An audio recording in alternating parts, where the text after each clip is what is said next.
together. We share the leadership and mentorship and friendship of Secretary Fudge, and so I could not have received a greater introduction. So thank you, thank you, thank you. I want to tell a little bit about myself and how I got into this crazy world of politics. Many of you know this, but there are some folks here that don't know my story. So I want to make sure they know who they have standing before them. I share this story because I think it gives you some good insight to what you can expect from me in the future. So I found myself at my very first city council meeting. It was 2011, youngest homeowner on my street, surrounded by seniors and retirees. And what led me to that city council meeting was because I wanted to know where we would go in the event of an emergency. Now, it might sound like a strange question, but the reason the question occurred is because of the earthquake tragedy that had struck in Japan at the time. It was a repetitive news cycle, a lot like what we saw with the condo collapse. And so I said to myself, what would happen? How would I get my neighbors to safety? And so I found myself at my local city council meeting, and I got the answer that I was looking for, but something said, Shontel, keep going so you can learn about what's happening in your neighborhood.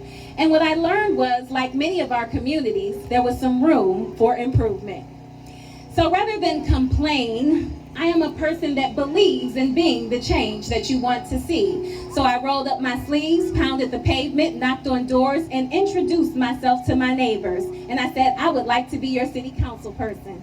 Well, when I said that, they said, well, young lady, what can you do about these tree branches that needed to be trimmed, and these sewers that need to be cleaned, and these potholes that need to be filled? And I said, well, okay, let me see what I can do. So as I was going to the meetings, the administration took notice, and they said to me, Shontel, if you need some help out there, let us know. Well, obviously I did. So I shared with them the concerns of my neighbors, and guess what? Things started happening.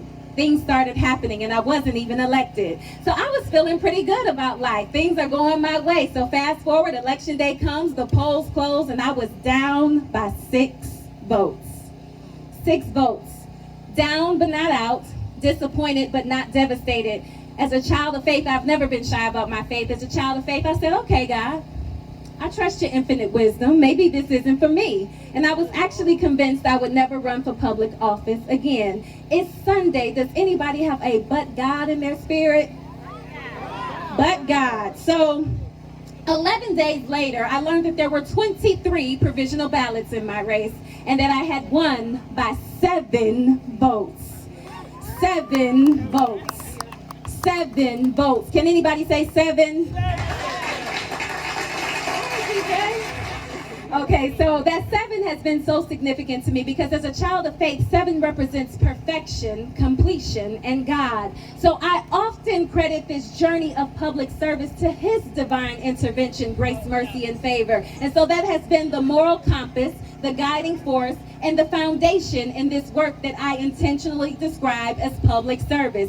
It has never left my mind that I work for you, I work for you, I work for you. It has been abundantly clear to me I've been put in this position to serve the people, and I've never lost sight of that. So fast forward 2014, an opportunity comes to get promoted, as I like to describe it. The legendary C. Ellen Connolly, first Cuyahoga County Council president and judge, was retiring. And so my name was thrown in the paper, and I didn't know about county council. It was the new government that had been formed. So I approached my friend, Mayor Sellers, at the time, and I said, well, what do you think about me running for this position? Does anyone know Mayor Sellers out there? Raise your hand. So I said, Mayor Sellers, what do you think about me running for this position? He said, well, Shontel, I think you'd be good for it, but you need to call Marsha Fudge first. So I reached out to Congresswoman Fudge, very nervous, and said, hi, Congresswoman, I'm thinking about running for this position. She said, well, if Mayor Sellers supports you, then you'll have my support. Well, let me tell you, this race turned out a lot different than my first. Instead of 3 people, now there's 6. They're more qualified, more educated, more money, more experience, more of everything. But with a lot of hard work and a lot of favor, we won that race with 48% of the votes. So rest assured, I know how to run in crowded races and win, all right? So this isn't exactly foreign territory for me. So fast forward 2017, now I get a call from then Congresswoman Fudge. She says, Shontel, I want you to think about something.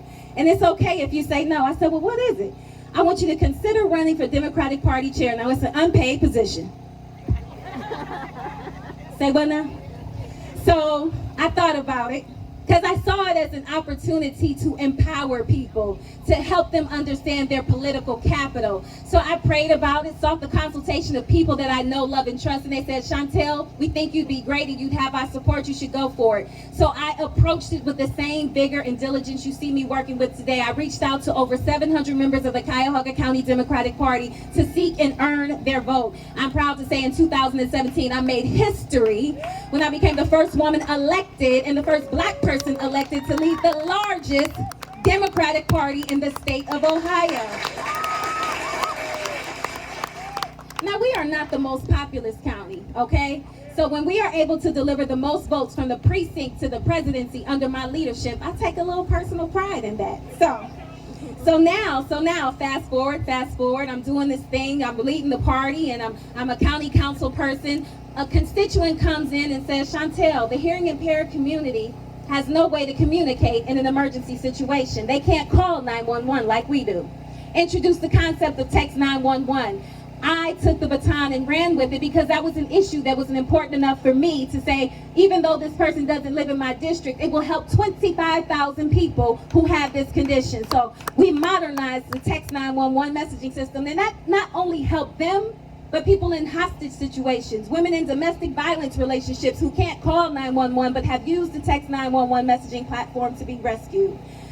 The other thing that I like to tell folks about is in 2020, I passed legislation to declare racism as a public health crisis. This was not a result of the pandemic, nor the tragic killing of George Floyd. This work was initiated because of the infant mortality crisis that we experience here. We have third world infant mortality rates with first-class hospitals. It just does not make sense. Why is it that black women are 3 to 5 times more likely than our Caucasian counterparts to have complications during pregnancy, or that our babies are unable to live beyond their first birthday? So the research shows, and that started in 2016, that it was racism. So that concept of racism as a public health crisis is based on many things, but long story short, it's weathering. Just because of the issues around education, weathering. Criminal justice reform, weathering. Affordable housing, weathering. It beats up on the body and causes toxic stress. So how do we do that? How do we change this? Declaring racism as a public health crisis was more than a symbolic gesture. We included those statistical data points so that we can be sure to receive the resources, the funding, and support to reverse decades of discrimination in the black community. And I'm proud to say, despite being the Democratic Party chairperson, I was able to get that done with bipartisan support. Bipartisan support, done unanimously. So why Congress, why now? Well, I'm glad you asked. All right. So I'm the only candidate in this race with any legislative experience during the most turbulent, troublesome times in our nation's recent history. Having overseen over $200 million in how it would be allocated to hospitals, small businesses, rental assistance programs, food banks, but most notably, when our students had to transition from the classroom to virtual learning, they could not access the internet due to digital redlining. So it was me that proposed $1.5 million be set aside so they could get free Wi-Fi hotspots. I'm proud to say the Cleveland Foundation matched those funds, and along with PCs for People, we were able to provide laptops, free Wi-Fi hotspots for 5,000 students for 2 years.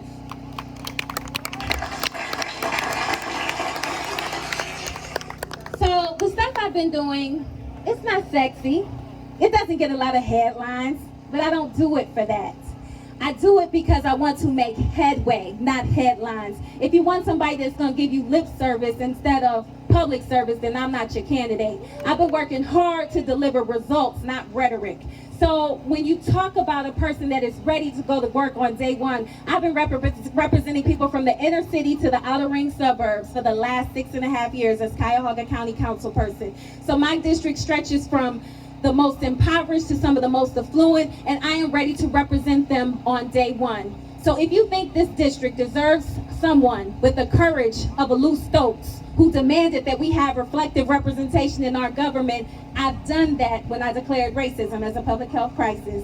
If you think this district deserves someone who had a connection to the community like a Stephanie Tubbs Jones, who had a magnetic personality and an infectious smile, that could get her into any room, from the hood to the heights, from the streets to the suites, from the penthouse to the projects. And not only when they got into the room, she made sure that we had a seat at the table so that we, the collective we, were not on the menu, then I've been doing that. And if you think we have to have someone that has the competence, the character, and compassion of a Marsha Fudge, who has been elevated to the cabinet because she has been working so hard to make headway and not headlines, then I am your person. So I'm asking you right now, we are in the heat of this election. It is a dead heat. And so I need you to make sure that if you haven't voted already, because early voting started July 7th, and if you haven't been paying attention, that's 2 7s. So that's reaffirming for me. But early voting has already begun. I challenge you, and I beg of you, and I plead you, and I implore you, do not wait. Do not wait to cast your ballot. We had a governor who shut our primary down last year due to the COVID-19 virus. And with this Delta variant on the rise, we cannot take any chances. So the voting hours have been extended to 7 o'clock down at the Board of Elections. Now you may know this, there are about 12 other folks running for this very same seat. And it's coming down to 2 women, but the only name you need to remember is Shontel Brown for Congress, Shontel Brown for Congress, Shontel Brown for Congress. God bless y'all. Thank you for coming out today. Enjoy the festivities. I'll be around to take pictures and talk to folks to answer any personal questions. So thank you, thank you, thank you, thank you, thank you, thank you, thank you, thank you, thank you.